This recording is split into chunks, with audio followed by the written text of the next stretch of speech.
Hello, I'm Cassandra Nelson. I'll be performing a monologue from Sister Mary Ignatius Explains It All for You by Christopher Durang, and I'll be portraying Diane. Thank you. When I was 16, my mother was diagnosed with breast cancer, which spread. I prayed to God to let her suffering be small, but her suffering seemed quite extreme to me. She was in bad pain for half a year, and then terrible pain for much of a full year. In her last few weeks, she slipped into a semi-conscious state, which allowed her, unfortunately, to slip in and out of consciousness and be fully aware of her pain and her fear of death. She was able to recognize me, and she would try to cry, but was unable to speak, but was unable to. I think she wanted me to get her new doctors. She never fully accepted that her disease was going to kill her, and in her panic thought her doctors must be incompetent and that new ones could magically cure her. And then she went into a full coma. A nurse, who I knew to be Catholic, assured me that everything would be done to keep her alive. A dubious comfort. Happily, the doctor was not Catholic, or if he was not doctrinaire, they didn't use extraordinary means to keep her alive. Now, there are, I'm sure, far worse deaths. Terrible burnings, tortures, plagues, pestilence, famine, Christ on the cross even, as Sister likes to say. But I thought my mother's death was bad enough. And I got confused as to why I had been praying. And to whom? I mean, if prayer really was the sort of button you pressed, admit you need the Lord and he stops your suffering, then why didn't it always work? Or ever work, for that matter. And when it worked so-called and our prayers were supposedly answered, wasn't it just as likely to be chance as God? Oh, God always answers our prayers, you said. He just sometimes says no. But why would he say no to stopping my mother's suffering? I mean, I wasn't even asking that she live, just that he stop her suffering.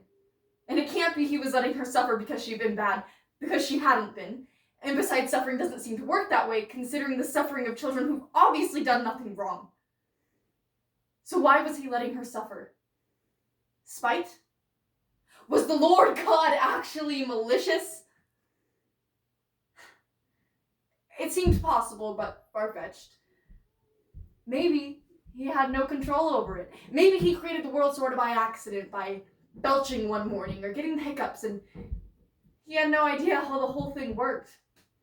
In which case, he wouldn't be malicious, just useless. Or, more likely than that, he didn't exist at all. The universe was just hiccuped or belched into existence all on its own, and my mother's suffering just existed like rain or wind or humidity. I became angry at myself for ever having expected anything but randomness from the world. And while I was thinking those things, on the day my mother died, I was raped. Now I know it's too much. One really loses all sympathy for me because I sound like I'm making it up. But on the day my mother died, on my way home from the hospital, I was attacked by some maniac who broke into the house, and he had a knife, and Anyway, I don't really want to go on about the whole experience. But I became very depressed for about 5 years. Somehow, the utter randomness of things, my mother's suffering, my attack by a lunatic, this randomness seemed intolerable. I found I grew to hate you, Sister, for ever having me expect things to be ordered and to make sense. My psychiatrist said my hatred of you was obsessive and that I was just looking for someone to blame. And then he seduced me and was the father of my second abortion.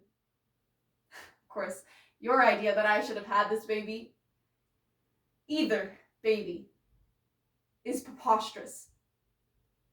Do you have any idea what a terrible mother I would be? I'm a nervous wreck.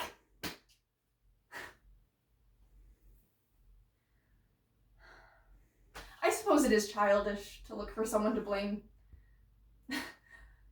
Part of the randomness of things is that there is no one to blame. But basically, I think everything is your fault, sister. Thank you.